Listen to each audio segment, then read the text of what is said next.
पुण्यामध्ये शरद पवारांचं निवासस्थान असलेल्या गोविंद बागेमध्ये युगेंद्र पवारांचा वाढदिवस साजरा करण्यात आला। यावेळी शरद पवारांनी कार्यकर्त्यांना मार्गदर्शन केलंय। महत्त्वाचं म्हणजे शरद पवारांनी युगेंद्र पवार यांना आपल्या खास शैलीत शुभेच्छा दिल्या। वाढदिवसाचा केक कापल्यावर युगेंद्र पवारांनी आजोबांचे आशीर्वाद घेतले। यावेळी शरद पवारांनी गमतीने युगेंद्र पवार यांच्या लग्नाचा विषय काढला।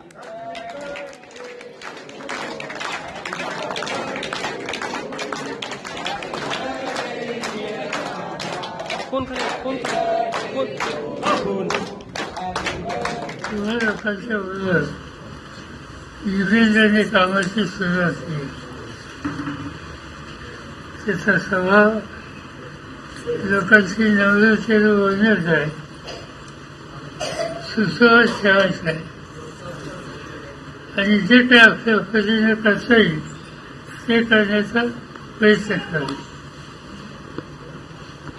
या बाबतीत तुम्ही लोकांनी आम्हा लोकांची तुलना करता खावं। तुम्हा सगळ्यांची साथ त्यांना पाहिजे आणि त्याबरोबर सत्याची अपेक्षा आज यासाठी आपण करता खावा। मगाशी चेतनाने सांगितलं तुझं माझे अभिनंदन। आता हे एकट्याचं अभिनंदन किती जास्त आहे।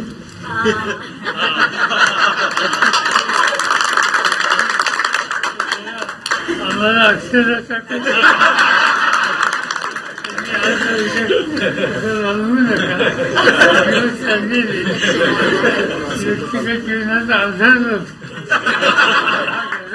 आधार जसं उपयोग करत नसतो त्याचा विचार गांभीर्याने करते अशी अपेक्षा करूया।